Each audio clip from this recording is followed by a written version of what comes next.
Trucker Dump for May 8th, 2017, episode 121, How to Find a Great Truck Driving Job. Welcome to Trucker Dump, where you'll get one driver's insights and sometimes humorous views of truck driving and the trucking industry, and pretty much anything else he feels like dumping on you. This podcast is brought to you by AboutTruckDriving.com. Resources to help you understand the world of truck driving through the use of stories and a pathetic attempt at humor. Hey, folks. Yes, I do realize I missed the entire month of April. I promise I will not cry about it if you don't. Hey, Todd McCann here. Welcome to the Trucker Dump Podcast. Appreciate you for sticking around, even though you've got no reason to do so. Anyway, I have to tell you, I am completely out of sorts today. I don't know what I'm doing. This is a different truck. I've got flat surfaces in here more than I normally do. I'm facing the wrong direction. I'm just completely screwed up, and so I have no idea what this is going to sound like, and you guys don't even care, so I don't know why I'm telling you. But anyway, I am interested myself to see what the difference is in these cabs, because I'm kind of an audio junkie, if you haven't noticed. Anyway, so why am I in a new truck? Well, there's the kicker. It's not a new truck.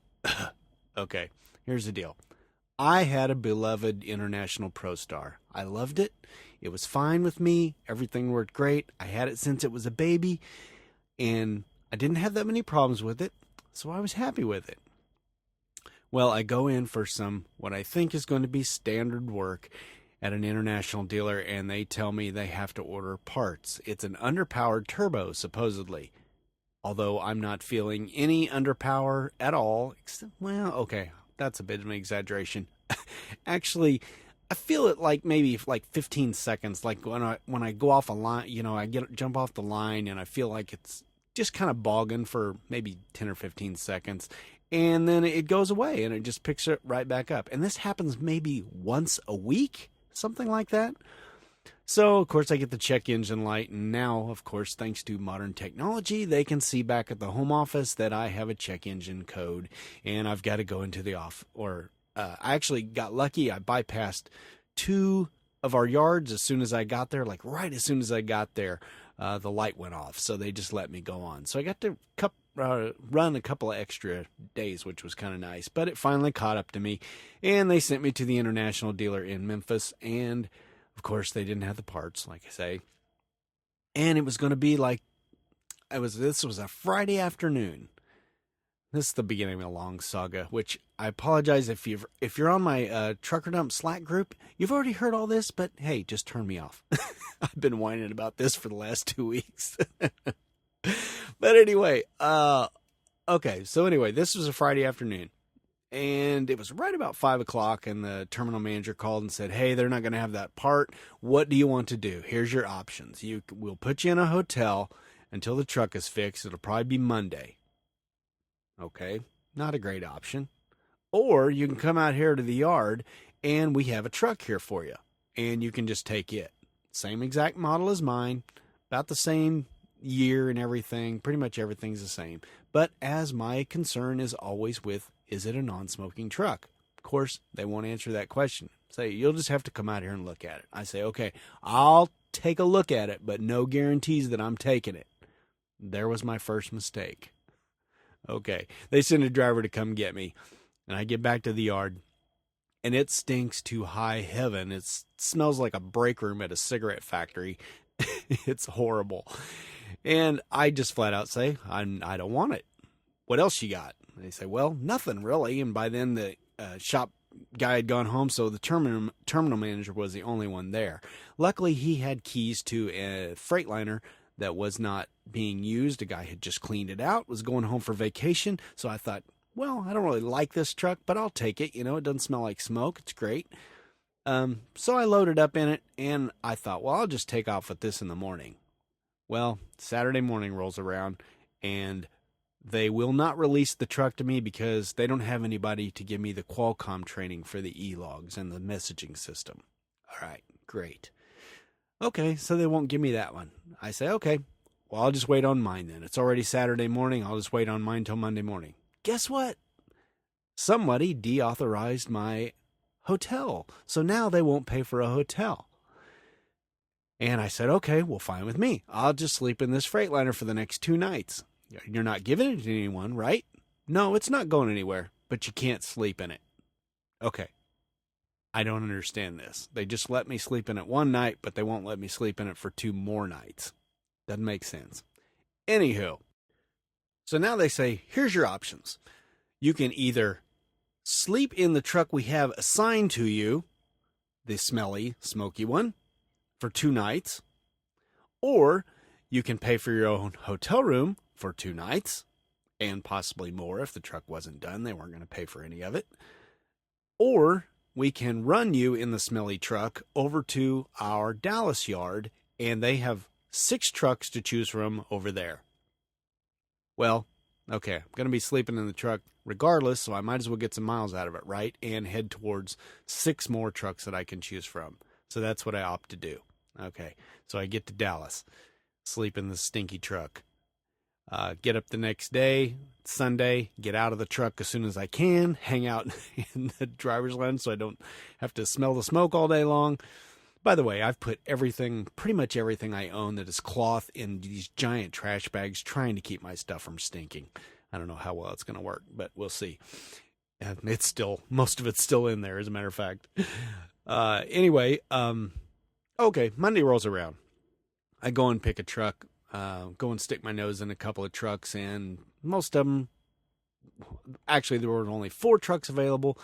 3 of them smell like smoke. 1 did not. So I thought, okay, well, it's a Freightliner. I don't like it, but I'll take it anyway because it's a non-smoking truck. I mean, I was brave enough. As you drivers know, this is very brave. I was brave enough to stick my nose right down on the driver's seat where you know what's been happening for hours on end while that driver is sitting there after he ate his chili dogs.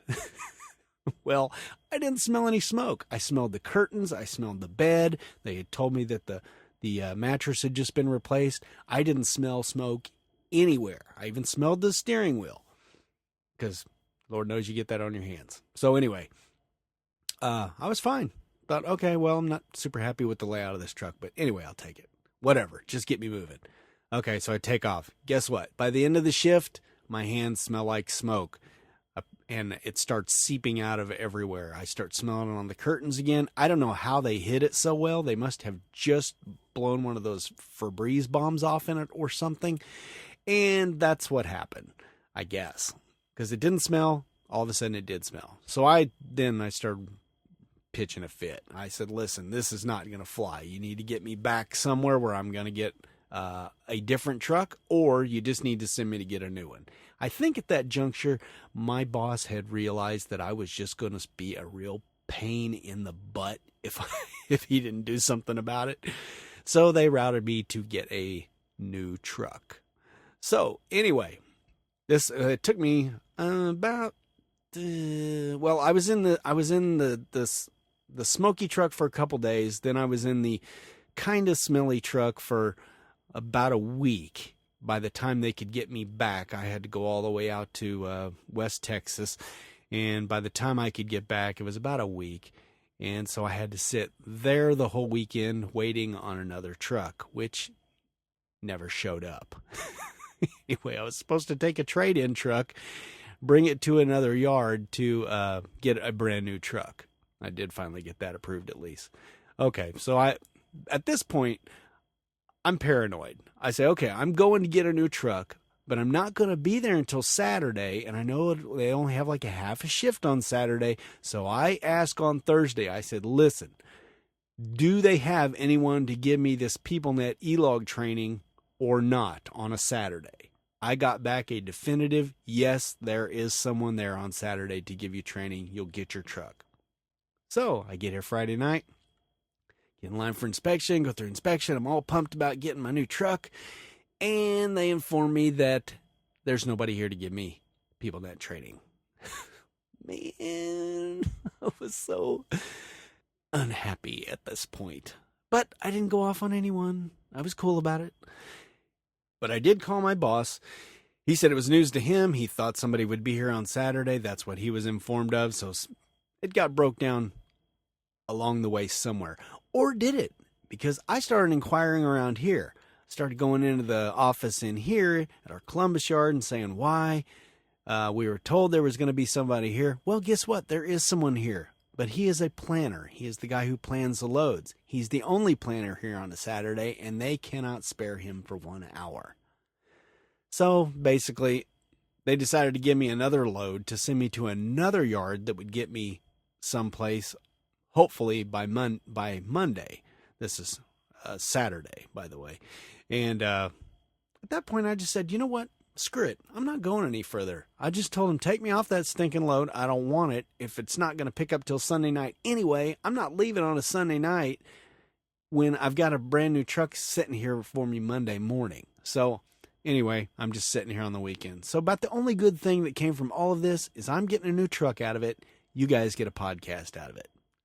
Well, I'm not sure if one of those things is good, but hey, I'm happy about my truck. Anyway. Long story short, no, too late. Anyway, I do appreciate all my Slack members over there in the Trucker Dump Slack group that are listening to me whine and complain about this, and they're only partially calling me a baby, so I appreciate that. Anyway, we have some new members over there. Let's see, Renae joined. She is our second female member over there, Ray Sunshine.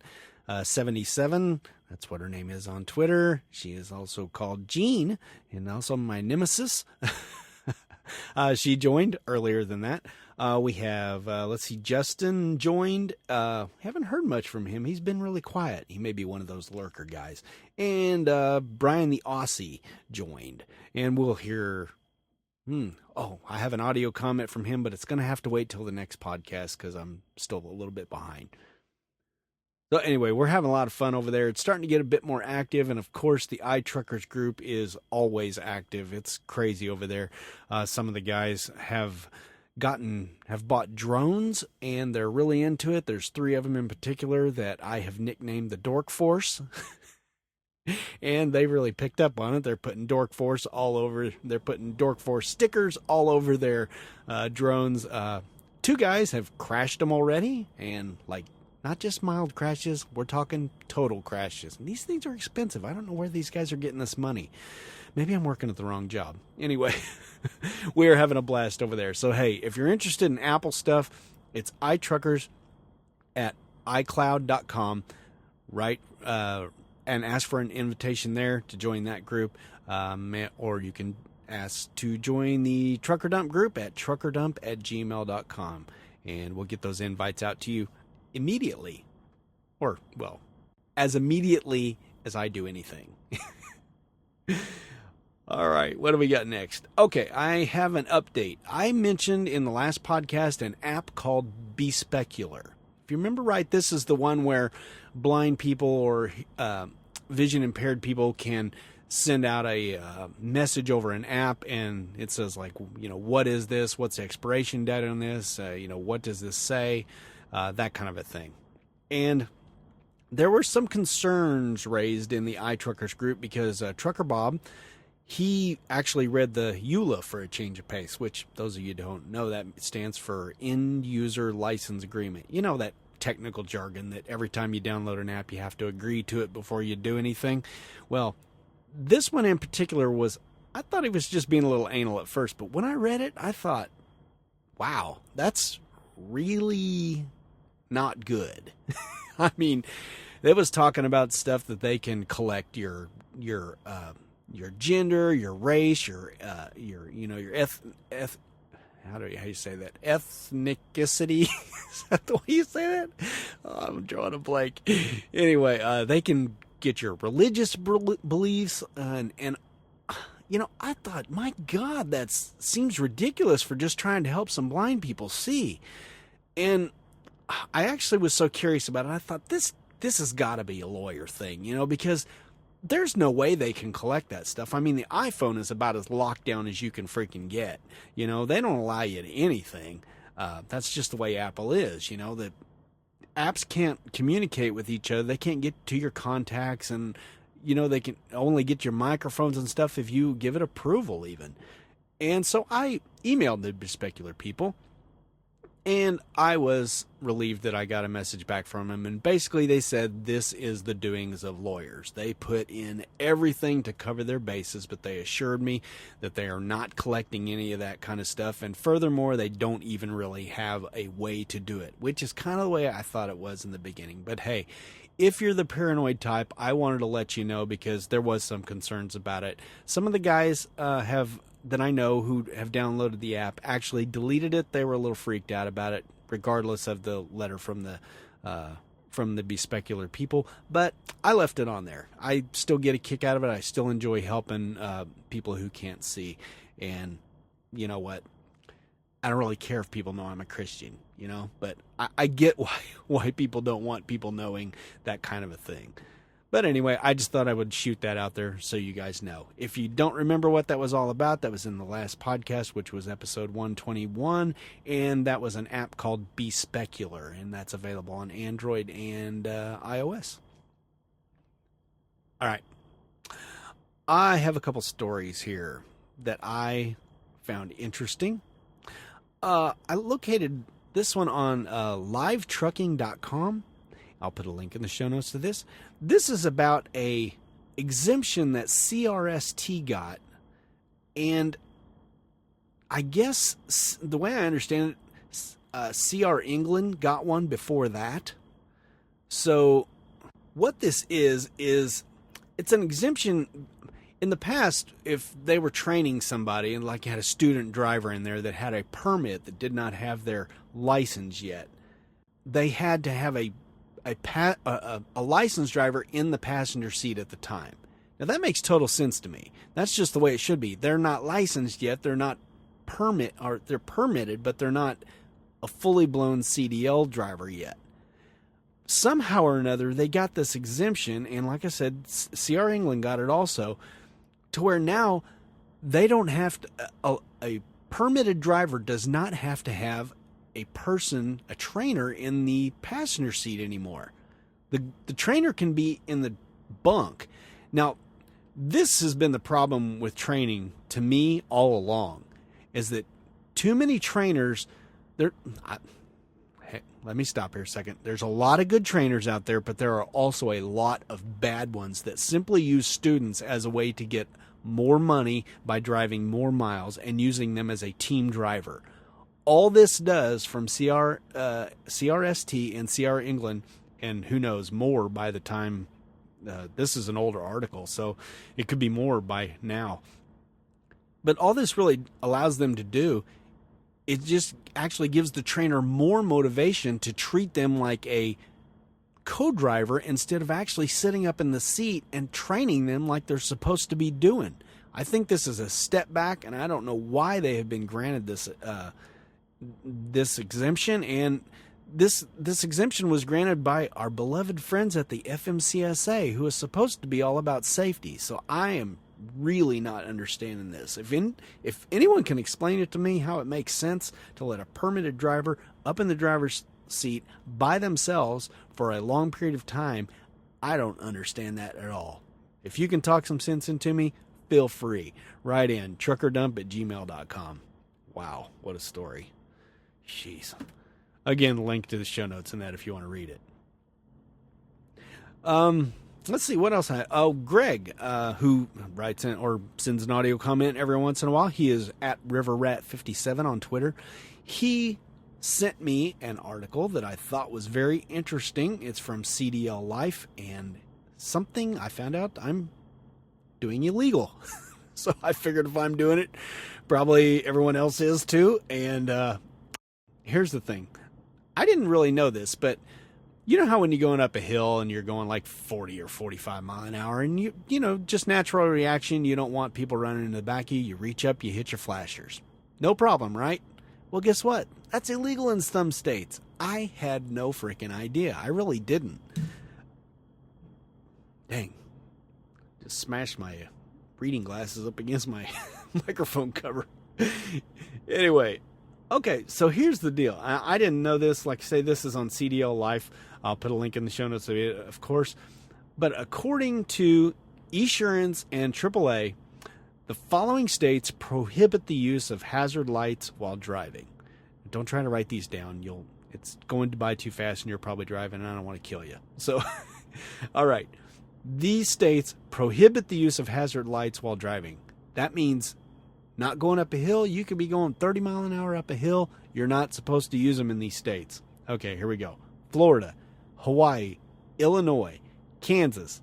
Well, Illinois and Kansas, not really an issue because you're never really going up a hill in those states. But, sometimes you are broke down and, you can't run full speed, so you still want to use them. Anyway, Louisiana, Massachusetts, Nevada, you could see using them on the hills there. New Jersey, New Mexico, I know I've been illegal in that state before using my flashers. And Rhode Island. Okay, the following states here will let you use their hazard lights, but only in emergency situations. Now, I'm not even sure what that means. What's an emergency situation? I don't know. Does that mean if you blew a tire and you're going slow? I don't know. I don't know what that means. But anyway, the following states: Arizona, Arkansas, California, Delaware, Idaho, Indiana, Iowa, Maine, Maryland, Minnesota, Montana, Ohio, Oklahoma, South Carolina, Tennessee, Virginia, West Virginia, Washington, and Wisconsin.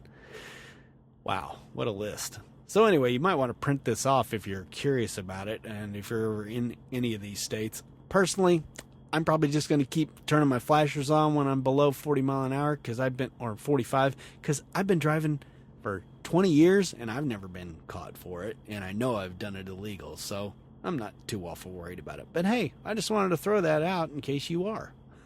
So anyway. And the final story that I came across was, actually, I didn't really come across this. I was sent it. Somebody wanted to point it out that they had written it. A person named Nero, assume that's a guy, wrote an article called How a Mom Overcame the Odds and Pursued a Job as a Trucker. Kind of interesting. It's from a female point of view, and a mom deciding she wants to drive a truck, and she did it. So the link is in the show notes. It's kind of a long one. I'm not even going to bother to mention it here. It's at anstertrailer.com. That's ANSTER trailer.com. And it's called How to Become a Truck Driver. So check that out if you're interested. It's a short article, not too long, not like any of my long blazing things that take up half your day. But anyway, just kind of interesting there. Congratulations, Nero, on getting that podcast or that blog post out. So hey, we got before we get on to the thing here, before we get on to the main topic, we've got some comments coming up from Fast Dude 72, Daniel S. Bridger. Greg's got another comment, and we're going to hear from not one but two anonymous people. Oh, and we got one from Renae. Actually, we got two from Renae, now that I think about it.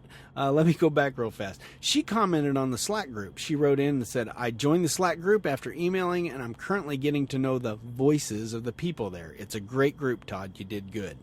Well, you know what, Renae? I really don't think it has much to do with me, but it has to do with the people in there. And so anyway, you're a part of that. Thanks. And we are having fun over there. So like I said, get your butt over there if you aren't there yet. No, not abouttruckdriving.com. I got too many freaking email addresses. One of these days I'm going to give out my personal one, and I'm going to be pissed because I won't catch it. It's truckerdump@gmail.com. But we will have another comment from Renae later. Okay, let's get on with the post here. This one was pretty darn easy to name. I call it How to Find a Great Truck Driving Job.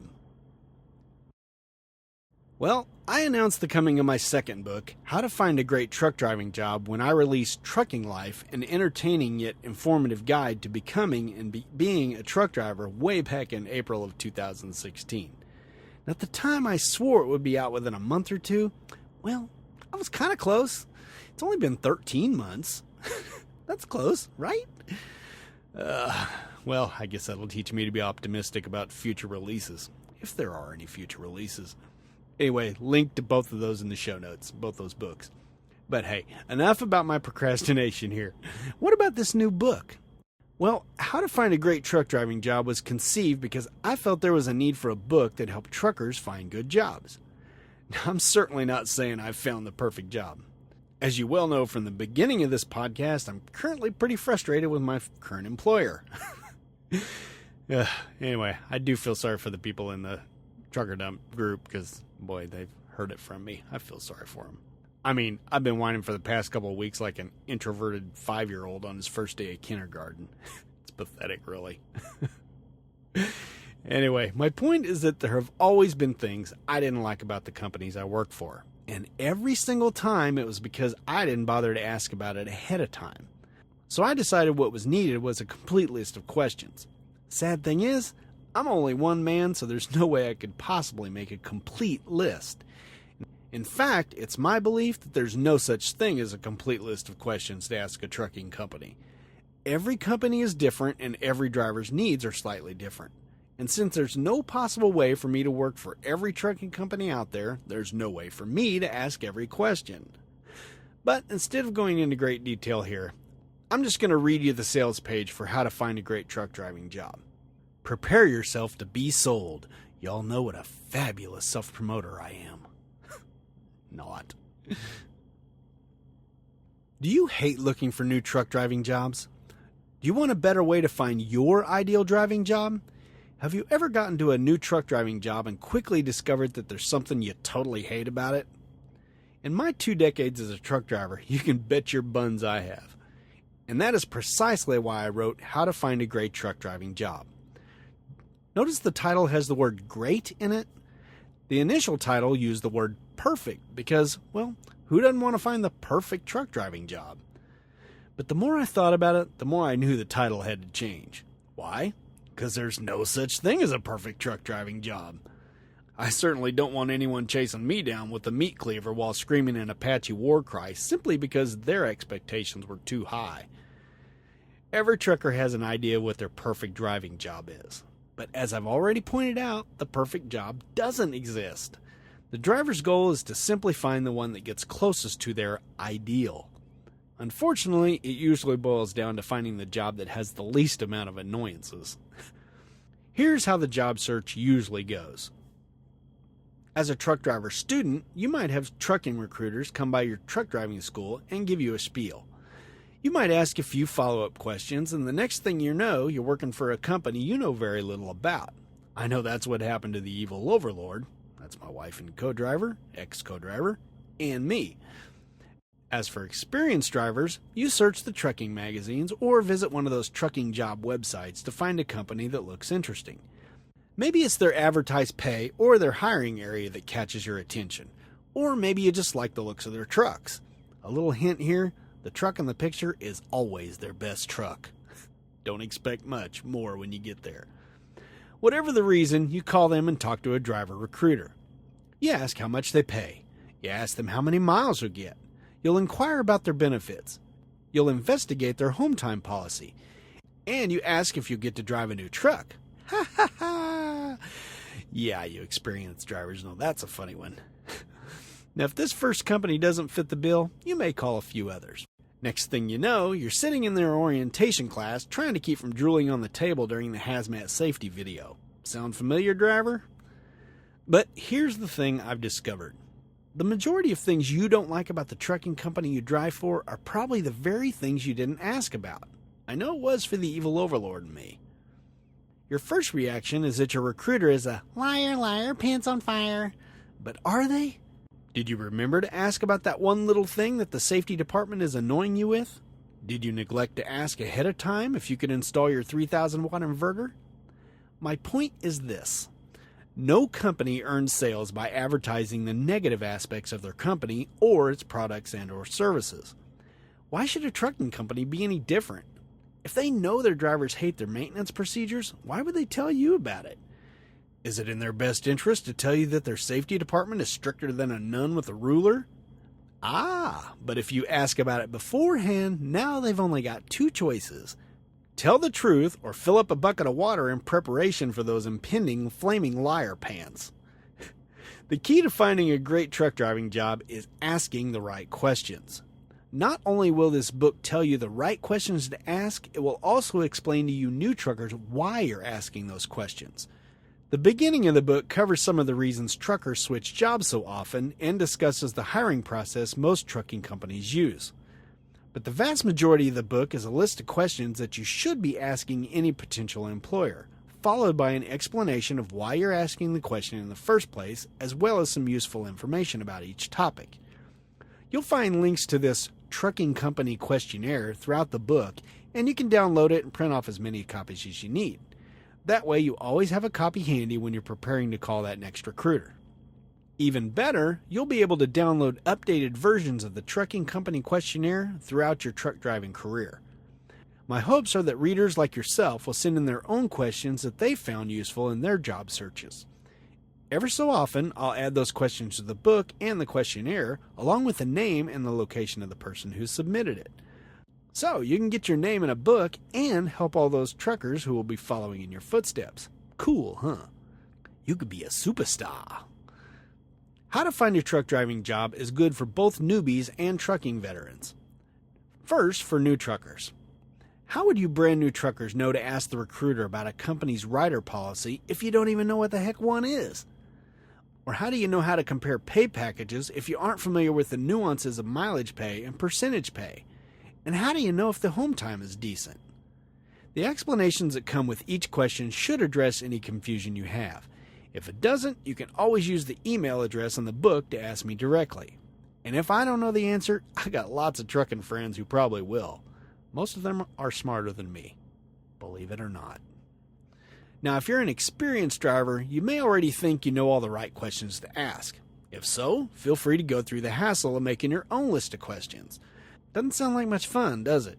Trust me, it isn't. Writing how to find a great truck driving job was about as much fun as getting throat punched by Chuck Norris. If you're honest with yourself, you know you'll never get around to writing out your own list of questions. So why don't you veteran truckers just make it easy on yourself? Now, obviously, I'd be thrilled if you bought the entire book, but I also wanted to provide a way for you to benefit from the trucking company questionnaire for a lower price without having to buy the entire book.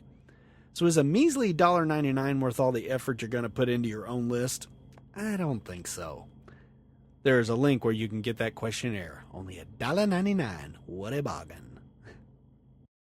Now you may be thinking that you're happy with your current driving job and you won't need this. Okay, that's great, but let's face facts. Your trucking career will likely involve numerous job changes. That's not a slight on you, that's just how truckers in the trucking industry rolls. Pay packages are always changing, and you'd be a fool not to keep your eyes open for new and better opportunities. Now, if you're a newbie, you may be getting all clever thinking you can get by with a $1.99 questionnaire alone. Well, maybe you could. But why would you risk it when you've got a much better chance of finding your ideal truck driving job when you actually know what the heck you're talking about? I can hear it now. Okay, so what's the damage, dude? How's $8.99 sound? It's the same price as my other book. Aren't I so original? Now keep in mind that you can use the trucking company questionnaire as long as you're driving a truck for a living.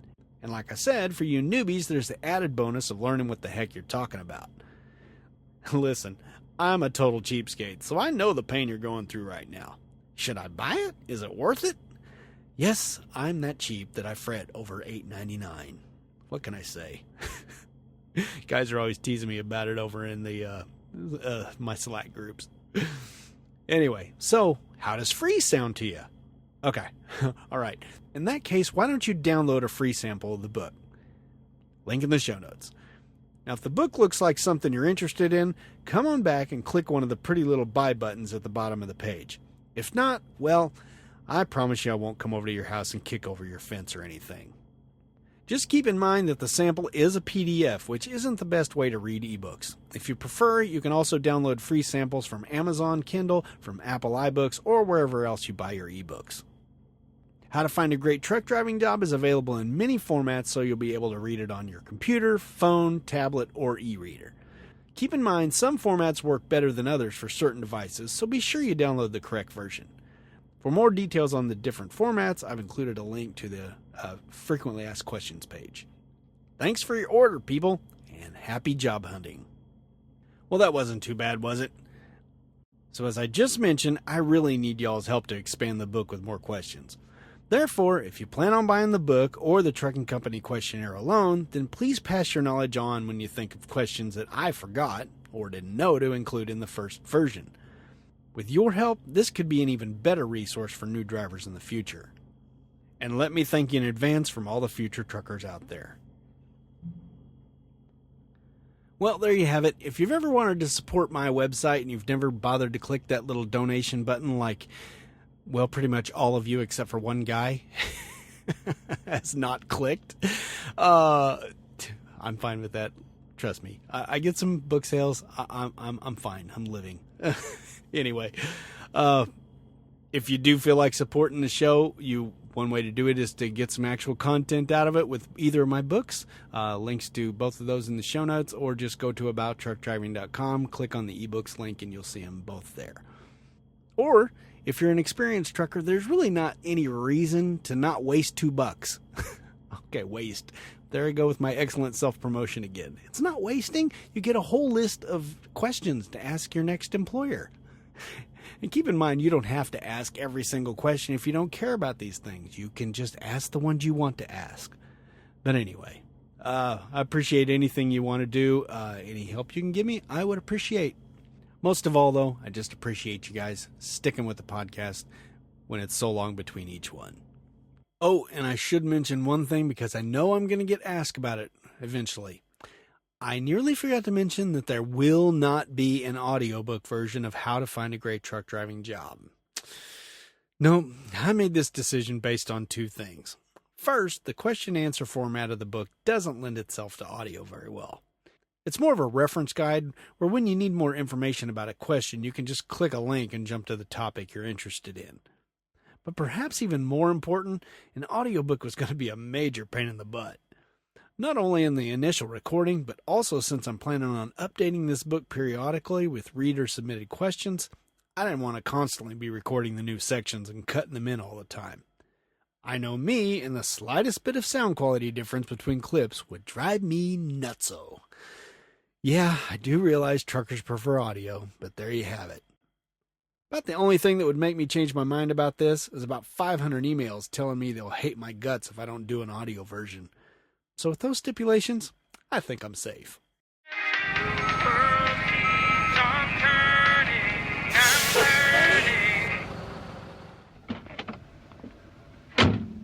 Hey, yo, bud, where do you want this load of feedback? Hey, it's some feedback. That was to the tune of Hey, we're the monkeys, if you didn't get that. It's hard to tell with my voice. All right, feedback. First, we're going to start out with a iTunes review from Fast Dude 72. Nice name, by the way. I believe I mentioned his name in the outro of the last podcast, but I did not get a chance to read what he had to say, and I like to do that in appreciation for people who bother to actually leave reviews about stuff. So he leaves 5 stars, and he says, "Great podcast, informative with a lot of humor. Todd does a great job. Always looking forward to the next show." Yeah, well, Fast Dude 72, that is the thing. Waiting on the next show. Sorry about that. I will do the best I can. All right, next up, we got an email from, one of the anonymous guys. Okay, he writes, this was the one I talked about what was it called? 4 reasons that trucker might be tailgating you. I do not remember the episode number. Go to abouttruckdriving.com and type in tailgate if you want to get to that article. He writes, Todd, passing. Tailgating makes the task much harder than it needs to be. The way I tend to do it is to have a bit of distance, ideally in the 3 to 4 truck lengths back from the vehicle I want to pass, and when I expect there is an opportunity to pass coming up fairly shortly, I increase my speed before changing lanes. Then, when I'm down towards 1 truck length back, I make the call as to whether or not to pass, which allows me time to slow back down if needed. This greatly reduces the amount of time needed in the left lane, but can put you and the people in front of you at risk if they decide to make that turn into the dirt side road. Yeah, I guess so. He also mentions that he is part of a nationwide fleet that pretty much we all know of, who we pretty much all know have slow trucks. He says he's part of their fleet, but he has a 75-mile-an-hour governed truck.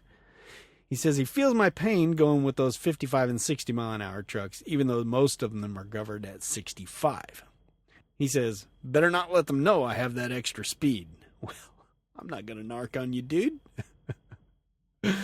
Seriously, I do understand what you're saying about passing. I do try to get a run at it if I can, but in a 64-mile-an-hour truck, that really isn't an option most of the time. I could see how it would work great for you in your hot rod truck, though. And I questioned him about his 75-mile-an-hour truck because I know for a fact that the trucks that are in his fleet are a lot slower. So he wrote, well, I'm on the lease side. He says, I work for a subcontractor that now owns my truck that was previously leased through this company. I'm earning the truck, so after driving for a year to a year and a half, depending on mileage, I'll own the truck. So in short, lease trucks are governed at 65 most of the time. Don't know how I got one of the few 75-mile-an-hour trucks. Company drivers have to sign a piece of paper that says they'll maintain at least 8 miles per gallon, so that's why they tend to go a bit slower. I think at one point they may still be governed at 62. Ouch. All right, well, thanks for clearing that up for me, Anonymous. Wow, I did so good there. I didn't drop any names. I didn't drop his name. I didn't drop his company name. I'm so proud of myself. Thank you for writing in. Oh, crap.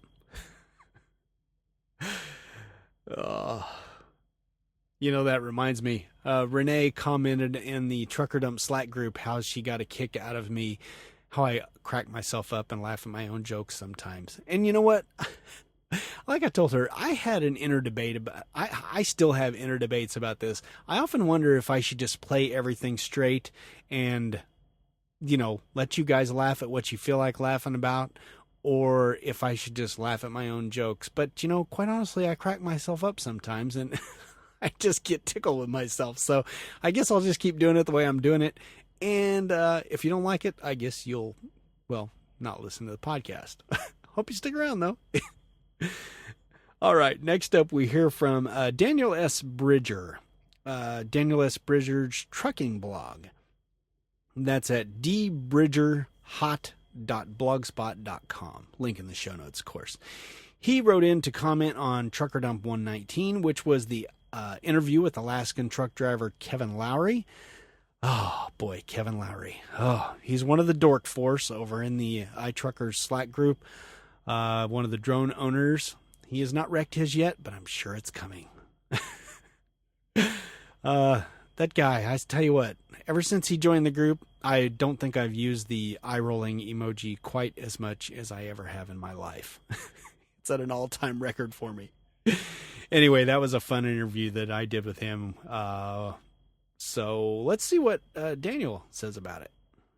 So basically, it's just a link to my article.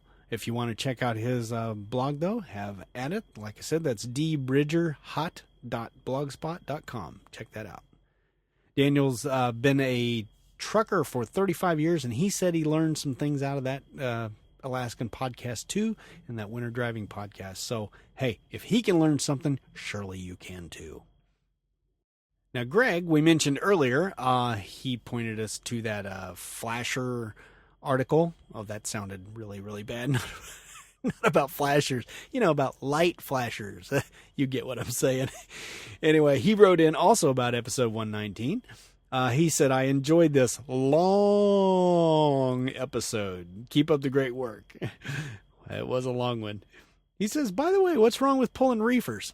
You know, I don't remember slamming reefers, but I probably did because I don't get it. Anyway, I'm going to have somebody on the show one day to talk about it and see why they like it. He says, I kind of wonder about the sanity of flatbedders when it's pouring down rain and the wind is blowing 60 knots as I close my doors. Also wondering about the joint pullers as I cross Wyoming in the winter. Joint puller. Would that be the doubles, triples? I don't know. Somebody tell me. I'm so stupid. He goes on and says, anyway, the enclosed pic is my helpful trucker's cheat to sliding tandems, which we were talking about in the winter driving episode. He says, I got it from the Petro in Fargo about 17 years ago, and what a lifesaver. As you can see, it's gotten a lot of use over the years. Boy, this thing is used and abused. What it is, it's basically, you've probably seen them. It's basically a giant plug, and it looks like a giant earplug, and big metal thing, and you stick it in one of the holes where you want to slide your tandems to, and it will stop it wherever you want. So you don't have to keep, you don't have to get back in the truck, guess how far you slid it, and then get back out and check it, and then slide it again. You can just stick it in there where you want it, and then slide it. When it goes boom, you pop the lever, everything pops into place, and you're good. So it's a really cool device. I don't have one because, well, I don't know why I don't have one. I've just never really had the need for one, but he loves his, so maybe you will too. The thing with now, this doesn't actually really help you to slide your tandems on the snow and ice, which we were talking about, but it is related to sliding your tandems. So thanks for that little tip there, Greg. He also sent me a picture of, wow. He says, due to the possibility of civil unrest caused by the unhappy snowflakes blocking roads and burning vehicles, I have upped my truck security. By the way, my name is not Reginald Denny. He sent me a picture of his arsenal, which, wow, it includes, let's see, he gave me a list up here. Okay, what he's traveling with in his truck now is 3 45s and a 12 gauge. And he's even got one of those bandoleros or whatever they call it, with like all the shotgun shells in it. Pretty bad looking. Anyway, I would not want to try to break into Greg's truck. Wow. But Greg, I was worried about that podcast being super long just for a little bit. And then I just decided, you know what? It's about twice the length of a normal podcast, but I didn't figure anybody'd care. And you know what? I haven't heard a peep out of anyone. Nobody's complained about it. I've actually had some people say they enjoyed the longer episode, just like you did. So, whatever. I just felt that breaking it into 2 parts, I just felt it would be better to do it all at once since there was still some bad weather out there at the time, and I didn't want to delay because God knows when I delay, I delay. So anyway, thanks for writing in. He does say he's been pulling reefers for 17 years. He says if it fits, it ships. Well, that's right. Maybe I'll have to talk to you about the reefers, Greg. Thanks for writing in, man. Okay, this next one's kind of out there too. This is from another anonymous, and you'll see why here in a second. He's writing about the Alaska podcast too. He was listening to it, so got some good feedback from that show, so appreciate that. He writes, "Greetings, Todd. Yes, I am current on your podcast and glad you're still out there." Well, I am, surprisingly enough. He says, "So I remember the podcast where you parked for your reset at a rest area, but it wasn't a very restful time. Apparently you had to take care of some unpleasant business in a Ziploc bag?" Yeah, I've been in the same predicament and done the same thing. I use odor-absorbing kitchen catchers inside a stout plastic pail and that inside another plastic bag. Lots of paper towels to hand, baby wipes, and hand sanitizer to complete the process. Then I tie a really good knot in the bag, spray Febreze, and get the bag out of the truck and nonchalantly into the garbage can as soon as possible. Yeah, the motoring public might be horrified, but what's a driver to do? I understand. And if you remember right, I talked about this, having to do this myself in a past episode. I do not remember what episode that was. But anyway, he goes on and says, "I enjoyed the Alaska episode. I've watched the show, and I know it's fake, but I thought I'd learn something by watching." He's talking about ice road truckers there. I don't think it's all fake, but a lot of it is very staged. Like every reality show, that shouldn't surprise anyone. And he says, "I just wonder what the Alaskan driver does if he gets stuck in a snowstorm in the middle of nowhere. They can't just pull into the pilot. He must carry Ziploc bags also."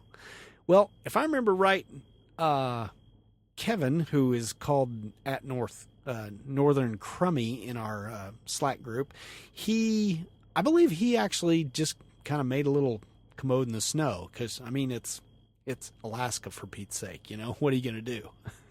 He was stuck in an avalanche not too long ago, not actually in the avalanche, but behind it, and was stuck there for a couple of days, actually. So they do what they got to do. Mr. Anonymous goes on and he says, Kevin had some great driving tips, such as the snowball on the tires, heating up the brakes to dry them before applying them. That one usually gets me. I come to work after a mild spell on a weekend, and I can't move the truck on a Monday. I like the one about staying out of the beaten path, too, and finding the undisturbed, hopefully dry, fluffy snow that gives good traction. One thing I always do is try to visually read the road surface to decide how slippery it is. I look at the outside temperature and also look for spray from other vehicles and check the leading edge of the mirror for ice. I also roll back and forth several times when parking to beat a path down while my tires cool, so leaving should be okay. The tip about parking downhill is also very good. Hey, that was my tip. My one tip in the entire podcast. He goes on. Anyway, wow, that's a big word. Anyway, that prognosticating rodent may be correct this year. Saw some robins in Ontario in the snow. They were looking hungry, but they were there. God bless. The prognosticating rodent. Stupid Puxatawny Phil. You know, when he sent this email, I had to write him back because I was like, you realize I'm going to be talking about you pooping in a bag on a podcast. Would you like me to drop your name? And he was like, yes, please. The way he put it was, maybe as you read it on the air for all humanity to experience and cringe at my own out-of-body complications, you might gently change the names to protect the innocent. Well, I did that, Anonymous. He says, when I hear it, I'll recognize my own email. Yeah, I bet you will. He says, yeah, it's something that most drivers will never want to admit, and the general motoring public won't understand because they can just wheel into a 7-Eleven or Dunkin' Donuts, and parking is no problem for them. They live in houses and don't have to put on all their clothes and walk 200 yards at 2 a.m. to wait for someone to finish cleaning the facility so they might complete their own transaction. I actually had a situation some years ago at the side of the highway, but that's another story. Hey man, I have been there, broad daylight, on an exit ramp where people could see underneath the trailer because there was no other option. I did not have any giant bags. I couldn't get to one in time. I just crawled out. I don't know what it was I ate, but it was coming out and there was no stopping it. And whoever saw me in California, well, you saw me. Sorry about that. He says, on another sidebar, I'm driving an older H&R, that's the company name, Cascadia, and have major static on both my AM and FM and CB. I reckon I can live without the AM radio as I'm exclusively listen to podcasts now. Yes, yours also. Yeah, when it comes out. But he says, but the CB, I can seem to get out okay, and everyone says it sounds good, but the incoming is so full of static that it's hard to hear anything. I went to the trouble of getting an exterior mirror mount. You've seen them. They bolt on the mirror and into the door. I put my Wilson 2000 on there and made sure that there was no corrosion, no change. The noise I'm hearing I would call RF noise. I turned off my inverter and still no change. A mechanic suggested the mirror mount isn't grounded, but I'm not so sure. Heading for a CB shop next week. Do you have any ideas that would save money? I'm thinking of a ferrite core filter. I don't think it's the radio, as the AM radio makes the same noise and the CB worked previously. Anyway, keep your stick on the ice. All right. Well, Anonymous, I am not the guy to be talking about CB radio. I understand nothing about them whatsoever. I'm the same way. I get on there. I ask if it sounds okay. The problem with that is, yeah, it might sound fine if you're within a mile. But, anybody further can't hear it, or they're not saying anything, or maybe I just can't hear them coming back and saying it sounds fine because I have poor reception. I don't know what's wrong with mine either. I thought it was maybe my antennas in my truck, but I switched trucks when I was having this problem, and the problem persisted, so it must not be the antenna. I actually took it to a CB shop too. They did all the cleaning and stuff and everything. They checked it on their system and said, everything's working great. Well, clearly it wasn't, because I stuck it back in after the cleaning and nobody could still hear me outside of about a mile or so. So I don't know anything about it, and it doesn't work in this truck either. I'm hoping it works better in the new KW I'm getting. We are going to see about that, I guess. And you know, that last email that he sent me, I actually missed it for like 2 months.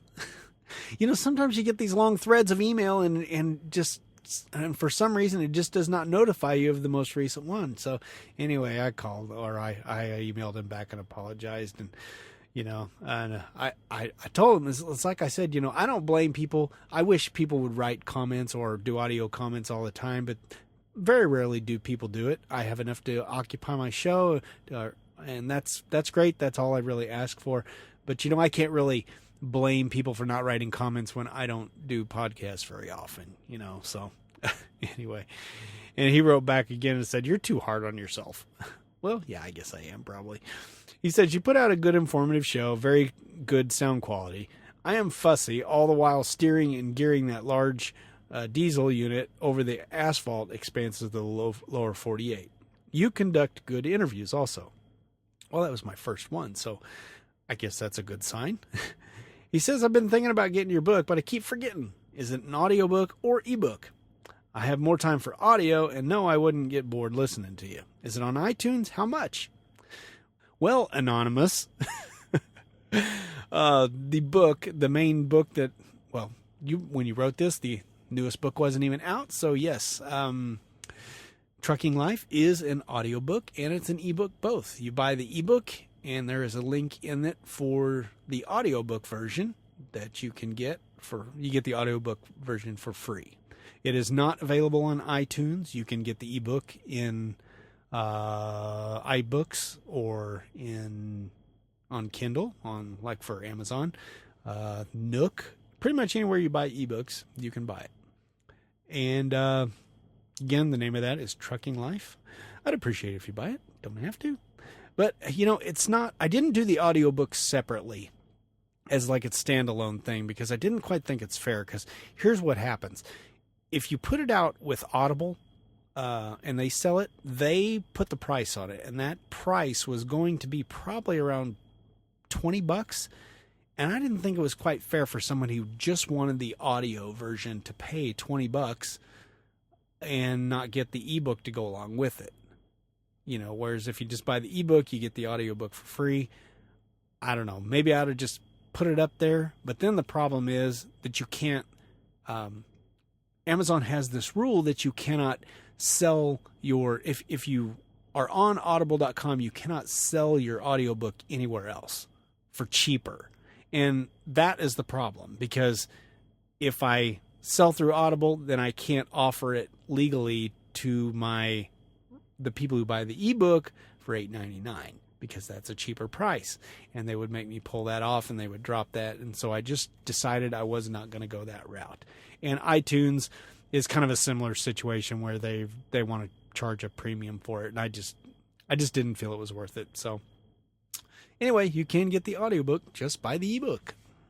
It's 9.25 hours, by the way, 9 hours, 15 minutes, and that will waste a good chunk of one driving shift for you. All right. Well, man, I think that's it. It's about friggin' time. Oh, no, wait. Good God. I got one more from Renae. Really quick one. And I think Renae is going to be a good commenter. She's already turned in 2 or 3 of them, and just don't have time to get to the rest of them today. But I thought it was pretty cool. She is starting to write some in. And this is a really quick one.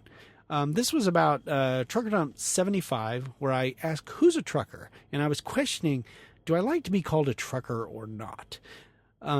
She wrote in, Darkstaff, who is Eric Blacker. Darkstaff is his handle on Twitter and also in our Slack group, although he's not in there very often. He's been moving into a new house. Congratulations on that, Eric. But he said a line in that podcast, and the line was, "I'll make this my better." Now, he was talking about getting off the road, and I was saying how I just couldn't afford to do it. And he was saying, I'm going to take less money, and I'll just make this my better. And Renae wrote in to say, I love that line Darkstaff left. I'll make this my better. That is a good line.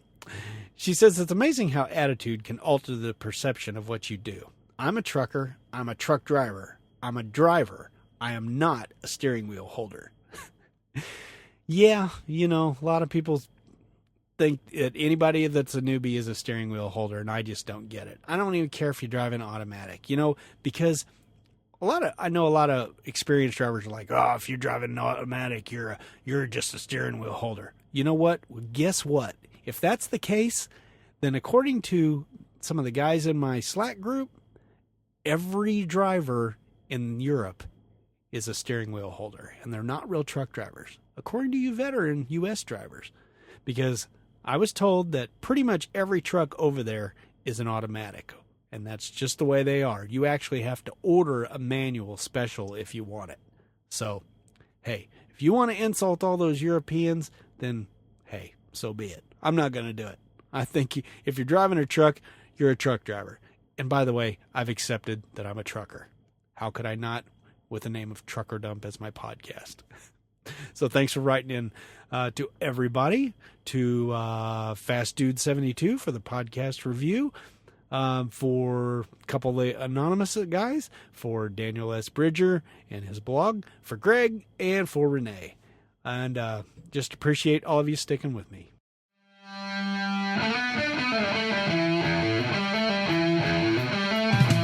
So what do you think about the new book? You might as well check out the free sample, right? Be sure to check out all the links in the show notes, or simply go to abouttruckdriving.com and search for TD122. Leave your thoughts in the comments section, or send me an email, or better yet, join all the awesome people over in the Trucker Dump Slack group. That email address is truckerdump@gmail.com. Twitter is still a viable option if you're into that. I'm at Todd McCann over there. Of course, that's 2 D's, 2 C's, and 2 N's. Hopefully, by the time you're hearing this, I'll be in my new truck. If not, pay attention to the news for a story about a crazed trucker going postal. Well, as always, thanks for listening. So until next time, drive safe and stay out of my way. The beginning of the book covers some of the problems with the... What did I write? Dear God. The beginning of the book covers some of the reasons truckers switch jobs so often, and it discusses...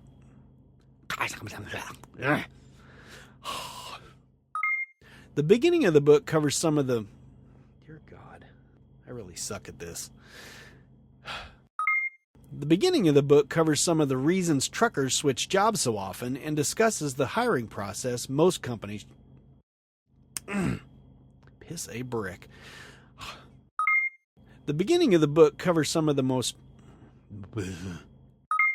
The beginning of the book covers some of the...